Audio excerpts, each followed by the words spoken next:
The front door, as most people would define it, is probably applying just online through a job application.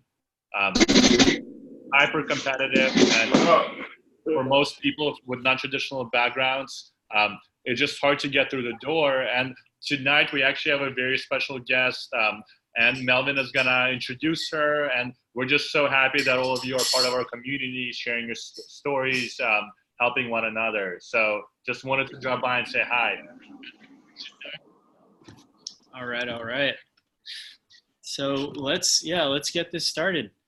I'm really excited to introduce our guest of honor for tonight, Maria Piper, who is the Director of HR and Programs at Onramp. And now, for those of you that don't know what Onramp is, their mission is actually to revolutionize the way that technical hiring is done. And so they actually create a pipeline for people from non-traditional backgrounds breaking into these technology jobs that sometimes are very difficult to get into from even with a CS degree. Now, Maria, did you want to talk a little bit about your role at Onramp and sort of what Onramp does? Sure, I'll kind of start with my background. So like many of you, I got into coding in 2013. I went through Dev Bootcamp and then stayed on to become the director of the preparatory program. I was a teacher before that. So I brought my new combined skills of coding and teaching together, and I led the remote 9-week program for 2 years before I transitioned into HR because I wanted to learn something new. And then I got a little bit tired of HR and was like, I want to go back into technical training now. There's a lot of great work to do in this space. And so Dev Bootcamp closed in 2017, but the legacy of Dev Bootcamp still exists throughout these many online programs, as well as immersive programs. So one of the things that we did realize in our time at Dev Bootcamp, and one of Onramp's co-founders is also a person who worked at Dev Bootcamp, and the other co-founder worked at a place called Learners Guild in Oakland, which was aiming to bring people from minoritized backgrounds into the tech industry. So really focusing on people who didn't have the traditional means to even attend a boot camp. They provided a boot camp there in Oakland for them. So all of us have a passion for bringing people from untraditional backgrounds into the tech industry. But one of the things we realized just in the boot camp space is that as more and more bootcamp graduates graduated, the bar for entry into tech companies continued to be raised. So it became increasingly more and more difficult for our graduates to get jobs, and that there became a skills gap between the graduation skills that a candidate had and the job requirements that people expected or that employers were looking for. So apprenticeships is one of the ways of getting in the door. We have been working with various companies to try to build these customized apprenticeships that focus specifically on the tools and skills that the companies need and expect. And we provide customized training plans as well as an onboarding period of a month in this case to really get people up to speed. So one of the things that makes our application process different, even though it's very long, is that we don't actually expect you to know very much when you start the application. We want to see examples of what you've done, but we are really looking to see how much you can learn during our application process.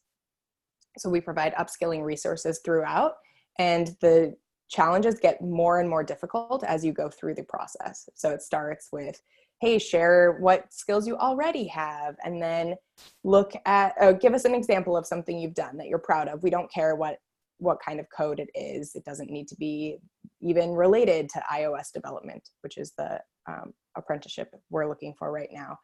And then take a pre-assessment, and then we move on to some other things down the road. Eventually you'll code, eventually you'll make a project, but we want to give you the resources to learn those things as you go. And so if you get selected for an apprenticeship in this case, we do a 1-month training where the cohort of apprentices builds an iOS app together, and then they go on site to Pandora for 6 months to do the actual apprenticeship. And I'm happy to dive into questions about what that looks like as well.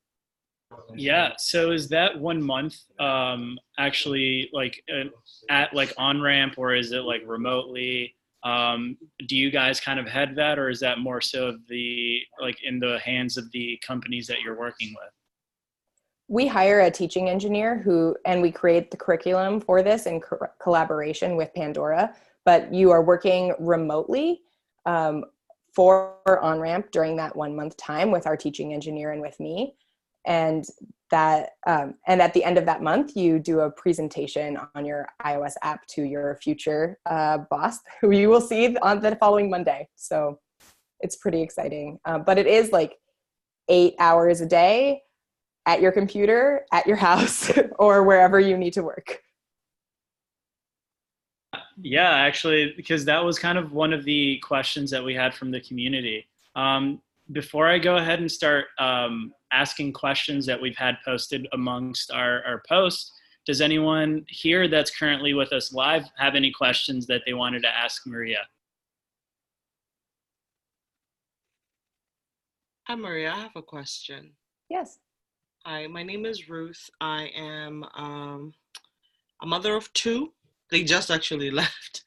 I'm a mother of two. I am a small business owner, and I currently attend Kenzie Academy as a software engineering student. Tomorrow I'll be finishing my first quarter. And my question, thank you. My question for you was, how does that, would you consider students who are already in boot camp for the apprenticeship? Yes. You don't have to have completed a boot camp. You don't have to have gone to a boot camp at all. You could be learning on your own. We look at everybody who's applying. And like I said, we evaluate all candidates on each aspect of the program. So it's really about what you can learn in that period of time that makes a big difference to us. Because ultimately in an apprenticeship, the goal is that you can ramp up really, really quickly into becoming a full-time software engineer. Gotcha. So you can take your time on various things, but it's about what you can learn. Okay. And so if a current student is accepted, would you be able to work around their schedule, or is it you have to stop that boot camp to do the apprenticeship? You would have to stop that program to do the apprenticeship because the apprenticeship is a full-time job. Gotcha. So it's like 40 hours a week. It starts April 6th. So it's April 6th through, I think, the end of October. So. Okay, that's good to know. Thank you. So you do you get paid while you're actually learning all of that? Yes, you are a full-time employee of Onramp, which means there's a slight difference in pay. So it's $22.75 an hour for Atlanta, Georgia, and $28 for Oakland because of the cost of living difference. But during that time, you also have access to medical, dental, and vision insurance, as well as life insurance. So what are the requirements to be, to be accepted? So the main requirements to be accepted are that you need to have coded something in the past that you can share. Okay. Because this is particularly an iOS apprenticeship, one of the things that is unfortunate about it is that in order to access certain technologies for mobile iOS development, you need a Mac computer. So Xcode is the IDE, or integrated development environment that you use for mobile development. And that is only available on a Mac. So that is like probably one of the biggest barriers for this job, just to be frank. It totally sucks. Is there a certain type of Mac computer, a laptop, or what are the requirements for that? Nope, it's just the operating system. So it doesn't matter what kind of, matter. Okay. Yeah. And once you get hired, you will get a computer from Pandora, which will be a Mac. Okay. Hi, Maria. I have a question. My name's Azania. I'm in the Thinkful Bootcamp. I wanted to say thank you for having this AMA. This is amazing. My question is Onramp and Pandora looking for a specific type of person? So, for example, are you looking for people that haven't done other things with their career? So basically, I'm transitioning into a new career. So I have, very little knowledge about coding, but I have background in, the legal field or whatever. So I'm wondering if Onramp is focused on giving people the opportunity like people who don't really have already like are trying to transition into a different career, if that makes sense. Like, is there more of a focus on people who are younger or people who are, you know, haven't had like, this isn't a second career for them? We're looking for anyone who has a non-traditional background. In this case, non-traditional means a person who does not have a 4-year CS degree. So we're looking for people who have boot camp degrees, community college degrees, completely self-taught, anything like that. We also don't care what your last job was, but we actually prefer that you do not have full-time software engineering experience, because this is meant to be a gateway program for people who have never worked as a full-time software engineer. So if you've had a couple of months of contract work, that's fine. But if you've had like 2 years of software engineering experience, you don't need our help. So don't come to us, just apply to Pandora through their app. Got it, thank you. Mm-hmm. Hi, Maria. My name is Stacy. I'm actually in Atlanta. And Awesome. I had a question as far as you were talking about, well, before April when you start, when do you decide on who actually gets in the program? Because I believe it's at 4, is you choose 4 applicants for each location? 2 applicants for each location. Oh, 2 applicants. Okay, so it's 4 total for both. Okay. Yep. And during that period before you start the apprenticeship, what do you require the students to be doing during that time? Should they be dedicating a certain amount of hours to learning before they start the apprenticeship? So let me just kind of give a highlight of what that time frame looks like. So from now to Tuesday, we would expect you to log in and complete the first part of the application process, which includes sharing your skills with us, filling out a basic profile. We give access to an optional training plan, but you don't need to use it. It's very detailed and can look really intimidating at the beginning because it's meant to give you a lot of information, but you don't have to do it. And then do a pre-assessment where we're really trying to see what you know now. Then on Tuesday, we're going to take a look at Tuesday at noon, we're going to take a look at everybody and we're going to decide who moves on. And to be honest, most people probably will. At this point, it's people who like log into the test and say, and don't attempt all the questions will not be moving on to the next step. The next step is a week long. So it's from the 28th or 29th, depending on when we get back to you, through the 4th of February, again at noon. And in that time, we're going to have 2 essay questions and a test that includes coding questions. Now, in between the time that you actually submit your application, part 1 of the application, to then, we will give you access to one of the most highly rated iOS development classes on Udemy for free. So you have time to study and learn all of those things before you take that final assessment. After the final assessment, we will come back and review, and then we will choose a group of people to go through our interview process. There will be 2 interviews. One is a personal experiences interview, and the other is a technical interview. We're not going to ask you whiteboarding questions. We're not going to ask you to live code. We want to talk through like a project or example code that you've done. We will probably talk about your sample at that point. And then after that, we choose the finalists to send to Pandora. And at that point, you will sign up for a Pandora interview. 7 days before that Pandora interview, we will send you a project requirement sheet. So we're going to ask you to complete a project to build an iOS app. And then you will go on site at Pandora and talk about that app that you've built in your half-day interview. Upon completion of all of that, people who've completed that will receive a $250 stipend because we know it's a ton of work. So that's one great thing about this program. Once we get feedback from Pandora, we will select the 2 finalists for each location. And then you will get 2 weeks between notification that we've selected you and starting the program on April 6th. So during that time, you can go dive into that Udemy course because there are like, I think it's between 50 and 100 hours of content. Like there's no way you'll get it done in this period of time. And you'll have lots of experiences of like doing projects throughout that. So, but we're not going to assign like pre-work before you start working if you're selected. Does that help? Yes, thank you. Hi, can I ask a question? Sure. Hello. We exchanged emails. I'm in the application process. My name is Rosa. Hi, Rosa. Hi. I wanted to ask about the second assessment. Is there a coding challenge to that?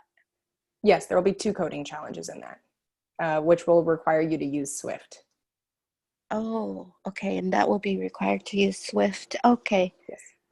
All right. So that's thank one you. thing you'll definitely want to focus on learning between submitting the first assessment and the second. All right. Thank you. Mm-hmm. I've got a question.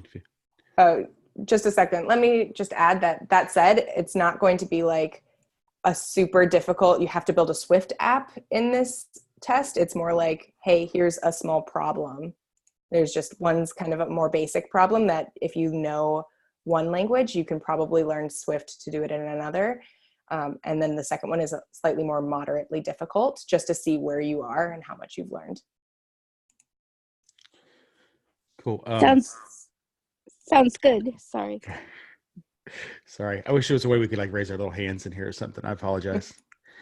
Just for the sake of, just to add or ask for what you asked or said earlier, gosh, if someone doesn't have a Mac, if they could somehow, so they wouldn't disqualify themselves, if they could somehow borrow or use a Mac just long enough to get through this whole process to get to the internship, then they would have a Mac to use, correct? That is correct. So for anybody that may be saying, oh, well, I guess that counts me out, I don't have a Mac. If you could find one to use or borrow somehow to try to get through all this, at least make it to that point, then you would be provided one to use for it. And that's in Atlanta. And where's the other location? Oakland, California. Mm-hmm. Okay. Yeah, I'm in Ohio, so it's a long drive. We actually had 2 applicants for the Android apprenticeship we did last year. One person was from Ohio, one was of the finalists who interviewed at Pandora, one was from Ohio and one was from New Jersey. And the person from New Jersey actually accepted the job and moved to Atlanta for it. I read the information before the meeting, but I still wanted to attend because I assume this is not going to be the only opportunity you guys ever have presented for anybody, right? So I'm here to observe and collect. Thanks. Yeah. So to that point, Maria, what kind of like cities, roles, and companies are you guys planning to expand to? If you are expanding to, is your partner just Pandora right now? And also for those that currently don't like know iOS, or maybe they have been focusing on another language, or maybe they just currently, right, like this is kind of like a very fast-paced thing going on within the, like, you know, the next week or so. Will you guys be having more opportunities down the line? We definitely hope to have more opportunities coming up pretty soon. We have worked a bit with Google, but the apprenticeship didn't actually end up launching. So right now, Pandora is our primary partner. So, but we are working very diligently on having more opportunities available in multiple places. So right now we're set up to operate in New York, Seattle, Georgia, and California. And so are those apprenticeships also mobile focused for the most part? Actually, no. This is the first iOS apprenticeship we've done. The first one we did was a Java Services backend apprenticeship, and none of the people who got that apprenticeship had ever written in Java before that. The second cohort was Android development, so you did need to know Java for that. All of the people actually did know a little bit, and they went through the Udacity Nano degree. 3 of them went through that program to learn Java and Android basics. And then this is the first one that's been iOS. So one of the things that makes our program different is that we try to customize, well, we do customize the program that we're offering based on the needs of our client. And in this case, Pandora is just kind of going through their teams, and they're like, who wants to have apprentices next time? They're really great. I have a question about, you were saying that the beginning part where we're learning from you guys, basically, that is remote, But when you do the actual apprenticeship with Pandora, is that the point at which you would need to move to Atlanta or to the locations, or is that available remotely? It is not available remotely. It Okay. would be on site. Yeah, I was just, we were talking in the chat and I was like, I'm going to ask. Like, I want to clarify.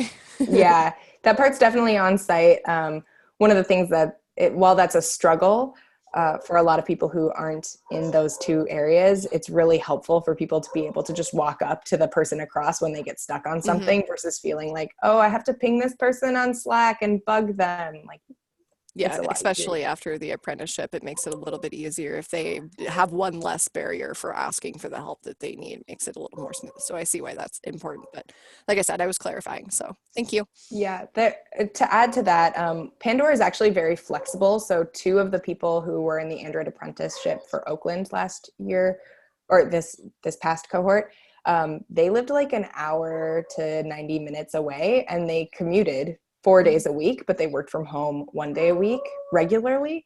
And if they had an emergency or something, their managers let them work from home. So it wasn't like they had to spend 5 days a week in the office. Good And to I'm know. sorry, my beagle is very loud, and I'm sure you can all hear her. There's a few moms in here, so we're all used to the background noise. You have nothing to apologize for. I have also informed I usually pick up my kids at this time, and my mom's going to be picking them up today. So I was like, can you just wait till 5:30 to go get them? Because I'm not sure they won't run into here.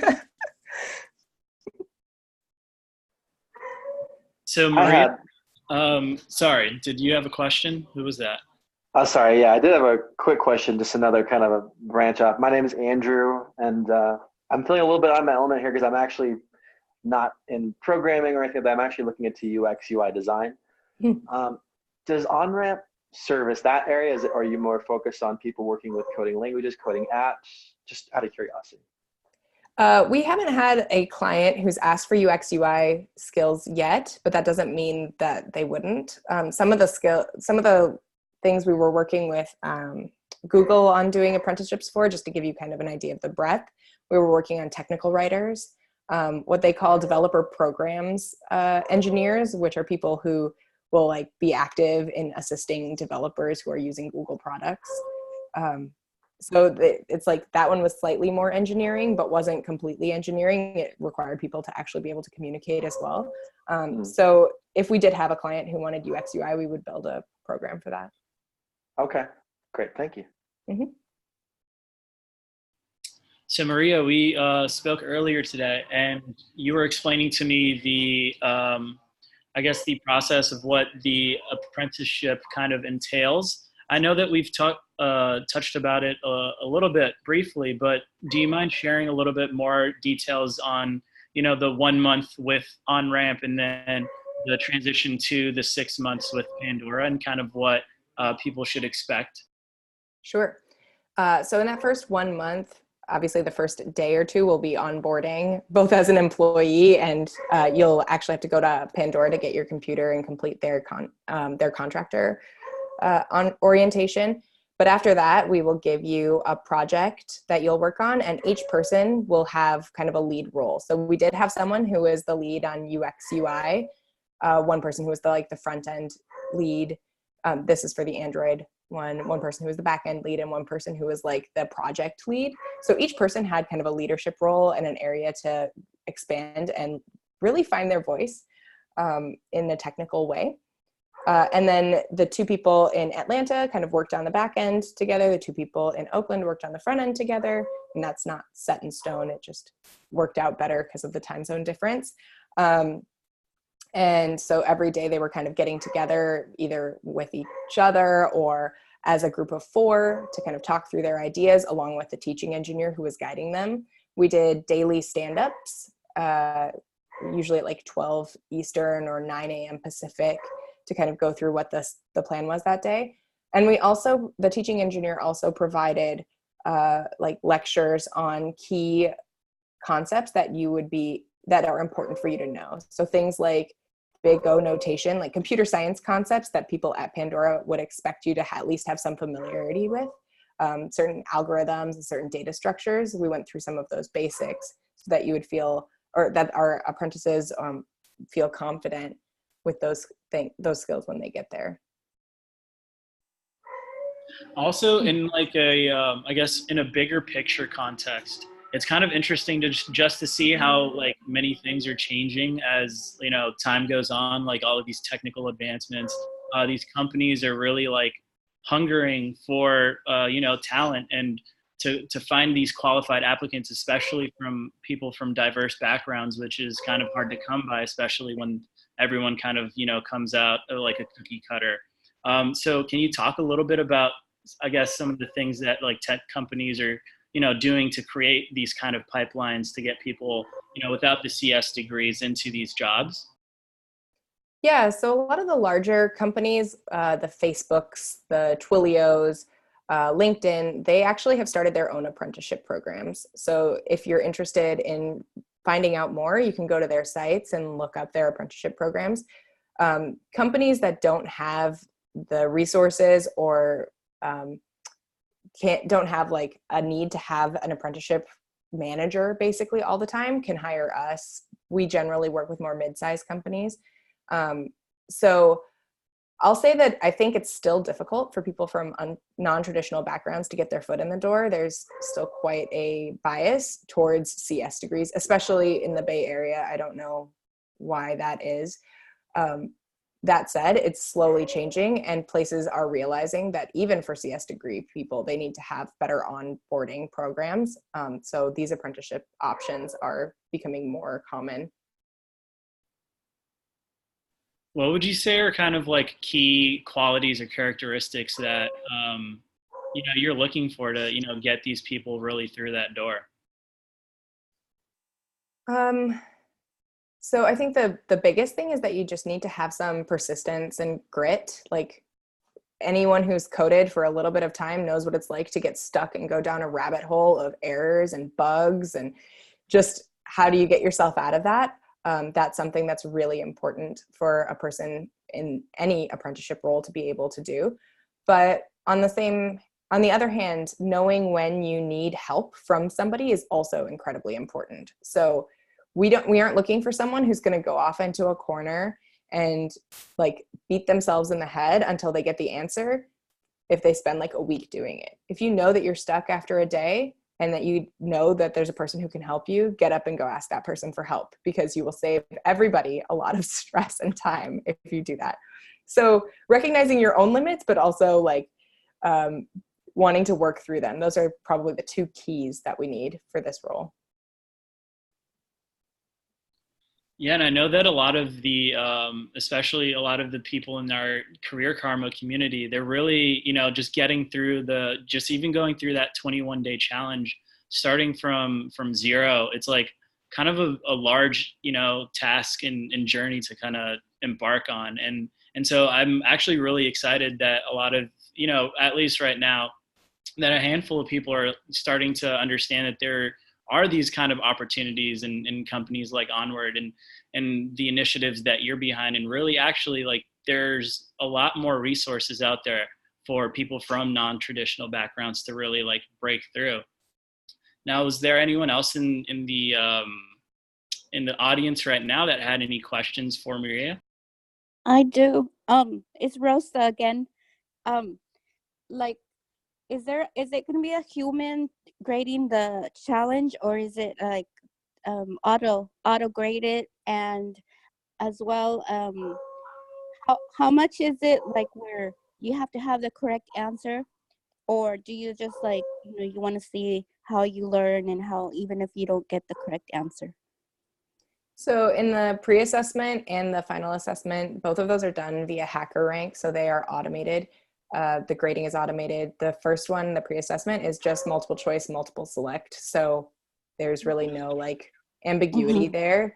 That said, we will manually grade certain other things like the essays components, which are later in the process. I'm trying to remember what the second half of your question was. I'm so sorry. My dog is an opera singer. That was it. Like. And how important is it to get the correct answer? Yeah. For the pre-assessment, we just really want to see where you are right now. So The training plan kind of gives an overview of the things that will be covered on the pre-assessment, but like I said, that's optional. You don't need to go dive into that. I can tell you that basics of iOS development, basics of Xcode, a number of questions will be Swift related. So if you know what the difference between constants and variables are, how to define them, that's important. Knowing how to loop is important. Those kinds of things, like basic programming concepts in Swift. If you already know another language, you can probably learn it. The main difference with Swift is that it's not dynamically typed. So that's something that's important. Right. Sounds good. I built two apps in Swift before. Oh, great. Then you could probably just dive in, honestly. Okay. All right. Hopefully I'll do good. Thank you. Mm-hmm. I have another question. So is the apprenticeship, you said that people are, once they are awarded the apprenticeship, they're full-time employees. So do they just, how does an apprenticeship transition into a full-time position if it's not already? So we're full-time for the 7 months, and then depending on a number of things at Pandora's side. Currently, we've had 8 apprentices at Pandora, and all 8 of them have converted into full-time employees. So about a month or a month and a half before the apprenticeship ends, they all got their offers or were informed that they were going to receive offers to join Pandora as full-time employees. The actual transition process is pretty smooth. They'll give you an offer, and then you can, if you accept the offer, you can choose your start date. So a number of our apprentices last time took a couple weeks off because it was right around the holidays before they actually started at Pandora. One of the kind of weird things about that transition is the health insurance component. So that's something to be aware of. At Onramp, your health insurance will start, even though the job starts in April, the health insurance will start in May just because of how health insurance works in the United States. And I can't remember the exact details of Pandora's, but if you start too far into the next month or after the first, you might have to wait till the next month to get health insurance. So that's just one thing that's kind of wonky. But our employees are eligible for Cal Cobra, so there is that ability. Thank you. I have a question. How much iOS coding experience do you actually need? How do you determine how much experience applicants have? So you don't actually need any iOS application experience to apply. One of the things that we do give you are resources to learn it. So in the first part of the assessment that's due, first part of the application that's due on Tuesday, you don't actually have to have any experience, but you should have one example of a piece of code that you've written in any language. In any language, okay. Yeah, in any language. It's totally fine to just submit to give us an example of what you've done. And then we provide resources, but by the second assessment, you will need to at least be able to answer or to solve some problems using Swift in particular. So is that apprenticeship program, sorry to interrupt, is that the same as being in the boot camp kind of thing? Or is it's different than a boot camp, because a boot camp, you generally pay to be there and to do the Craig's laughing, but it's true. You pay to be at a boot camp. You don't get paid to be at a boot camp, and you and they provide curriculum and challenges that you need to complete each day, or they have some sort of curriculum that you go through. It's more like school.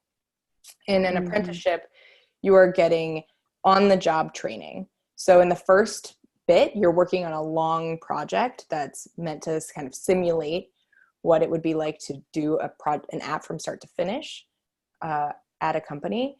But then when you're actually at the apprenticeship for the 6 months on site, you're getting tickets, you're getting bugs, you're getting larger projects that you need to do. How many of you have iPhones? And a few people. Yeah. So, iPhones are always coming out with new features, right? So one of the things that apprentices will often work on at Pandora is coming up with the solutions to adapt to the new latest features of iOS. So our Sophia is our apprentice who was in our Android apprentice in Atlanta. she actually worked on almost single-handedly doing dark mode for Android when they implemented that last time. So that's something that an apprentice would be doing here. Maybe not something as big as dark mode, because iOS might be a little bit more challenging, but one of those key features that they're rolling out. So supposing we have like 100 applicants and all of them had some kind of experience with coding, how do you choose between those applicants who you're going? Because as I understand, you only select 2 people, right, at the end? We'll select 4 people, 2 for each 4. location. Right. So there's a number of things we look at, and we can't tell you exactly what we use to evaluate candidates, but we have rubrics that we have created to read candidate essays, to look at various things. The interviews are also going to be very important, but each component of the application process is weighted in accordance to how important it is. Mm-hmm. And also to provide maybe a little bit of context just for the paths that a lot of the people that are on this call are on, how would you say that if someone who basically, I guess, already knows how to code, or they've dabbled a bit with code, they're either in a boot camp or they're self-taught, right? And they don't necessarily know iOS, but they do the Udemy tutorial. Do you think that that would be enough to, do well? Yes. The Udemy tutorial and the other free resources we provide give you a ton of exposure writing iOS apps. And the people at Pandora do not expect you to be like amazing developers. That's the whole point. They want someone who's fresh. They want someone who's new and eager to learn. So if you show that, honestly, it would be even more impressive probably if someone had like spent 1 week learning iOS and had built 3 apps. Now I recognize for many of us that is just not possible with our lives and our responsibilities. I certainly would not be able to do that. But that is something that they would be very impressed by. So whatever your timetable is, going from start to building 3 or 4 iOS apps, that's really important and would be valuable for them. I have another question for you. Mm-hmm. So you're talking about kind of everything that your company stands for and all these apprenticeships that you do. Do you guys ever do apprenticeships for your own company? We don't have the work to do apprenticeships for our own company. Just to give you a perspective, we have 4 full-time people at our company right now. Geez. So it's very small. We all do a lot of different things, but we don't have a need for apprenticeships or apprentices at this point. We just have 1 engineer. Is that something you guys would ever move towards? Not necessarily the way you guys are doing your programs for Pandora, because obviously you'd be onboarding people to your own team, but is that something that you guys are looking towards when and if you expand type thing? I'm sure we would. Yeah. We like to, we all believe very firmly in this kind of model. So it's not something we would not do. We would probably, it's not on the horizon right now, but I'm sure we would consider doing it in the future if we needed additional work. So when does the application process start, you said? It's open right now. And if you're interested in applying, the first part of the application process, which again includes the profile, listing your skills, submitting a piece of work that you've done, and that pre-assessment, that's all due Tuesday, this upcoming Tuesday by noon Pacific time, 3 p.m. Eastern time. So you'd need to press the submit button by that time. Not much time. No, not much time. But again, it's not this part is more like getting to know you. It's not, you don't have to be perfect. We're not expecting 100% scores. Maria, about how many applicants do you think you guys are going to get? I've heard that apprenticeships can be really hard to get into because there's usually the 10 people applying because it's a much better opportunity than internships. So, about how many people do you think are going to be applying for the California specifically? Well, I can tell you how many people applied for the Android position, which I think is probably slightly going to be slightly larger because Android doesn't have that barrier to entry of an Apple computer. So we had 366 people start the application for the Android program, but that doesn't mean everyone got through the whole process. So, you know, obviously people will drop off. They'll just decide they don't want to actually apply. I can't give you the firm statistics of how many people actually like made it through part 1 and part 2 of the application to be considered. I don't remember that information. And Chase, I cannot hear you. I was going to ask something, kind of follow up on her question.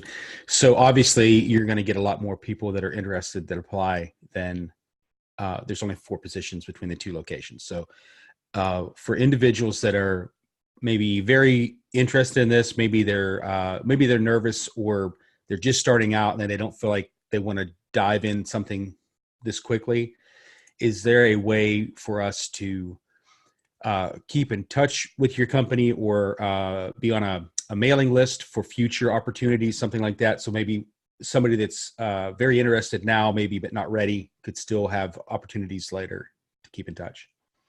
Yeah, so we definitely have a mailing list. If you go on to our website, there's a little intercom chat bot. So you can say, I'm looking for career opportunities, and we'll get your information and and basically add you to the mailing list there. But also I would say that because we provide this training plan that's very in-depth, I would encourage you all to log in, make an account. You need to make an account to access it and get to that 4th step. So put something in for your code, and then you can start diving into what it would be like, all the resources that we have there, just to get kind of a sense of what this application process looks like. And also to like upskill yourselves. That's completely free.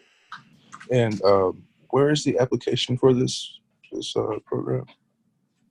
It was in the email that Melvin sent out, I think. So if you go back to that email, there's a link to it there. Yeah, we also have a post within discussions as well. It should have the exact same title as the event itself. This one is, I think, like a CK workshop, I think Pandora opportunity. I will continue to share the post within squad, so keep a lookout for that as well. But the URL should be located within that. Because I saw this in one of the squad chats, but that's where I got the link from. I didn't even want to do like that. So Caleb, if you can't find it, let me know, man. I'll send it to you. I have it in one of my. Caleb, and you're in Atlanta, right? Yes, I am. All right, nice. I was overhearing the AMA because I'm sitting next to Melvin. I would say there's 27 of you on this call tonight. You don't lose anything by applying, right? And even if you get rejected, you're gonna get a ton of resources, and you're gonna go through this process of doing a coding challenge and whatnot, right? And the best that can happen is you can have a job in a couple of weeks that's gonna invest in you and is gonna teach you. It does sound competitive, right? But realize that we've been teaching you from the very beginning to protect your dreams. And so if this is something you want to do, if Pandora has been the company you've always dreamt to work at, then double down on some Udemy courses on the weekend and go through it. The worst that can happen is you'll have a bunch of iOS apps that you've built, and who knows what happens next. And like Melvin said, in the discussions, there is a link to apply.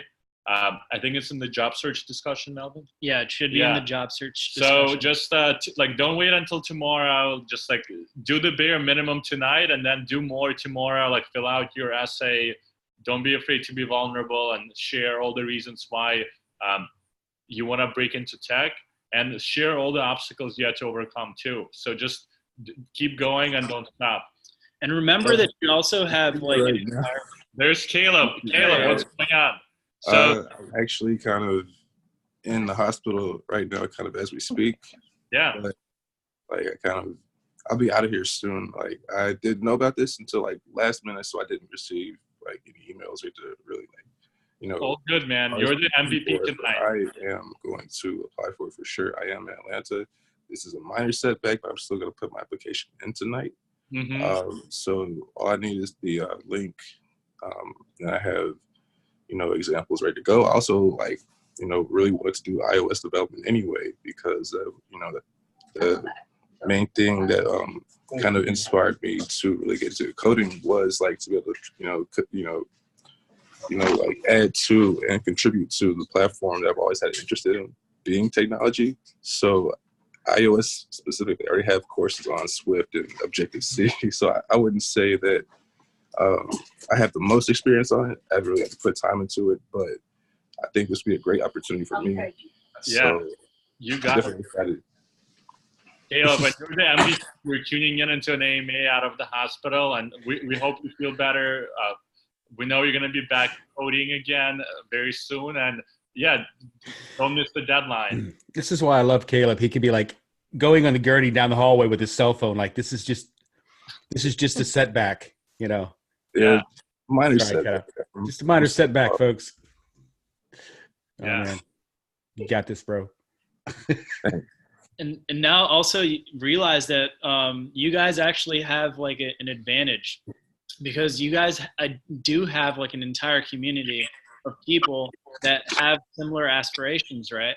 And so after this call, right, like jump into the discussion, see like, hey, actually, I really had issues with this part of the Udemy course, or what do you guys think about this part about, the Pandora application process or the role itself, You guys have an entire like outlet to be able to just communicate with others that are going through the same process. So you guys definitely have, a whole squad with you. yeah. To build on what Melvin said, so it sounds like there are a lot of people who might be applying, but there's 27 of you on here, and my personal mission is to make sure that those positions, those 2 to 4, is it 4 open positions? Hello? 4. Hello?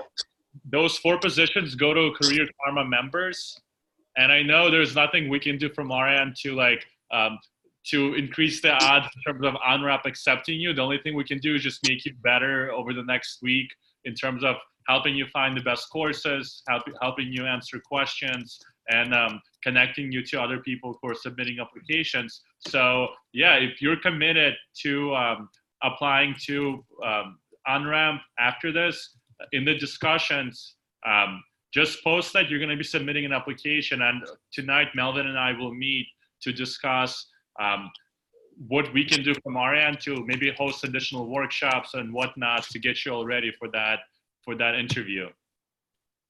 How does that sound, folks? That sounds great. Cool. Sounds good. Yeah, and then once you guys get jobs at Pandora, you have to help others in Career Karma do the same. That's the only condition. Oh, definitely. Of course, there's no other way. That's not a problem. I want to answer Andre's question. So basically, you'll get access to the free materials that we've curated for you in like step 4. And then after you take the pre-assessment, you'll get access to the Udemy course. So it is a specific Udemy course that we've purchased licenses for. And so you'll get a specific token and instructions on how to get that.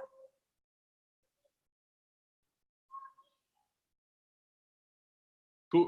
Let me just see from a show of hands, how many people are either in Oakland or Atlanta on this call? Who is in Atlanta? So we see Caleb, Stacy, anybody else? I'm near Oakland. My sister lives there. I know in the building. My sister lives there, so I've gone to visit her, Lake Merritt and everything. Yeah. Okay. Yeah, I'm near Oakland. Okay, we got Z here too, out in Oakland. Cheryl's in Atlanta. Yeah, we got Atlanta. There was a few other people who messaged me on the app. They told me that they literally walk by the Pandora building every day, and it's been to work there. I've seen it. It's like in a corner, and it's really huge. Do we have a? I've seen it. I'll just ask people to mute their microphones. One sec. Okay. Yeah. No. It looks like there's a lot of candidates candidates to apply. Just trust me. Take a shot. Even if 2 of you get it, it's already a huge accomplishment. But our goal is to help 4 of you get this apprenticeship, and Melvin and I will touch base on how we can help you from our end to make sure that CK Fam gets into tech. Cool. There's the Onramp link too. Now, Maria, did you have any last tidbits of pieces of advice, or anything else that you would like to share with the community before we head out? Sure. So a lot of people have been understandably freaking out about a pre-assessment because it sounds really scary. The main thing I'm going to say about that is that we've written the questions to be read very carefully. So don't rush through it. Just calm down, take deep breaths, read the questions. Some of them really just require that you know what Swift looks like. So be familiar with what the syntax is.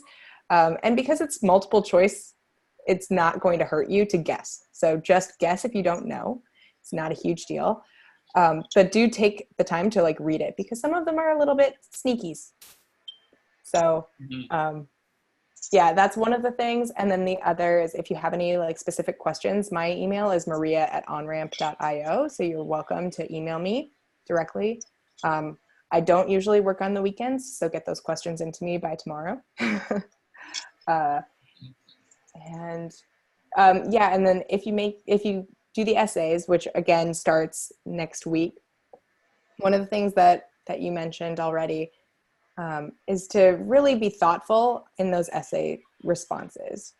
Like, this is the chance for your personality to shine, to say what your journey is, and we care about all of that. So a 1 word or couple word answer, probably not going to cut it. Spend some time on that part too. Mm-hmm. Maria, can we have your email address one more time, please? Yeah, I'll put it in the chat. Thanks. Yeah. And we'll in the discussions, we'll also answer questions that people have about like how to tell your story, like what are some best tips on like making a good impression. I think there's a lot of accomplishments that all of you have in your life. I'm done with the challenges that you overcame. But a lot of people, whenever they're taking these pre-assessments, or whenever people are asking them, so tell me about yourself, a lot of people don't know what to highlight, even though you might be a teacher who now learned how to code, and you can talk a lot about the accomplishments of the management skills you have, the soft skills you have, a lot of things that companies are looking for, right? And so we can brainstorm some of those ideas and discussions too, to make sure that every single person on the call stands out. Yeah. Maria, quick question for you. I know you mentioned earlier that you have gone through the bootcamp experience yourself, and you were working at Dev Bootcamp helping other students. What is your thoughts on imposter syndrome, and what is your advice on how to help people overcome that? Oh, that's a great question. And I think I'm a terrible person to answer it, because I totally got stifled in my own imposter syndrome. And that's one of the reasons I didn't become a web developer. Mm-hmm. But at the same time, so I think learning what your strengths are and being able to start talking about your strengths is really important. So doing like a couple of things regularly to start building confidence and being able to share those strengths really helps. It took me a long time to recognize that I wasn't like terrible at my job or terrible at various things. I was like, oh, at this point, I'm an average person. I'm average at this. And then it was like, oh no, I'm actually better than other people at this part of this thing. And being able to start identifying those things and building the confidence was really helpful.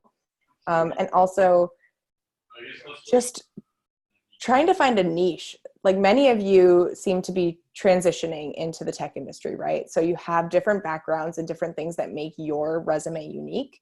Finding some sort of combination of your passions and interests, because something took you into those jobs in the past, more than likely, or those experiences in the past. So finding that combination that makes you feel really good about yourself. For me, it was, technology plus teaching.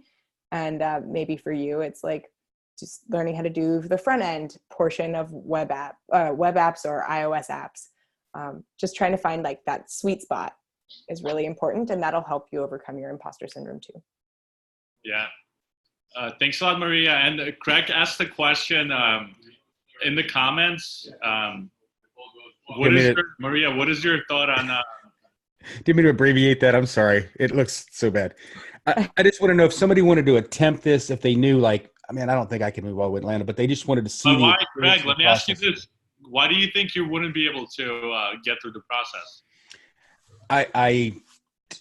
It's not that I don't think I could get through the process, but I don't want to move to Atlanta. Or, I mean, I'm not saying I wouldn't eventually move to Atlanta or California, but Not I would love to see this process, but I wouldn't want to do it if it's going to be a hindrance and add more workload on Maria and her other people she works with. In other words, if they have to review my stuff and look at it or talk to me or interview me if I'm not actually planning on doing the whole thing, I didn't want it to be a hindrance, so I wouldn't even do it. Like, I wouldn't want to muddle the works. But how far could I go just to check it out without it being a hindrance, I guess, is my question. So I'd say, like, going through the first and second part of the application process would be totally fine. It's when we get to the interviewing parts, like if you're not actually able to commit to going on site to an interview or wouldn't actually accept the role, that would be where it's a hindrance, because someone else would be able to do that and would be passionate about it. So that's probably when we get to the interview step. Okay. I mean, you understand why I'm asking. I would love to see how the process works for next time or another opportunity, but not be in the way. You know what I mean? Yeah. And I actually encourage everyone to do that, because I think honestly, we're starting off with this training plan. It's a fairly new feature. So if you have feedback for us, we would love to hear it. And so that we get good feedback, the more people go through it. Yeah. Maria, in terms of your next cohorts over the next year or 2 years, what are some numbers of, like, how many people do you think will be you'll be kind of onboarding for the future cohorts over the next 12 months?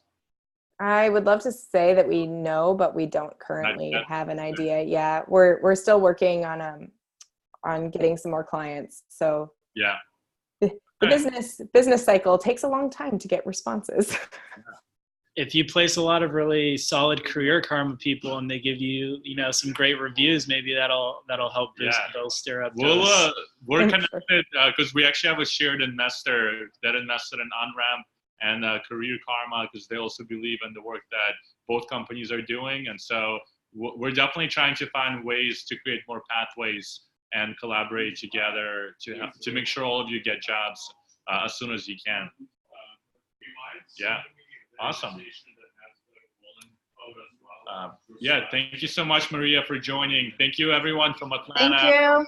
Oakland, from outside those cities who are on the call with us.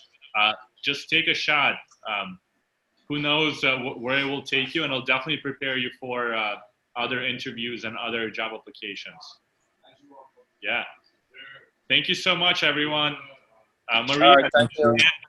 Maria, Thank you. This is super valuable for the community, and I'm sure that we'll have a ton of applicants that are going to be super excited to knock on that door.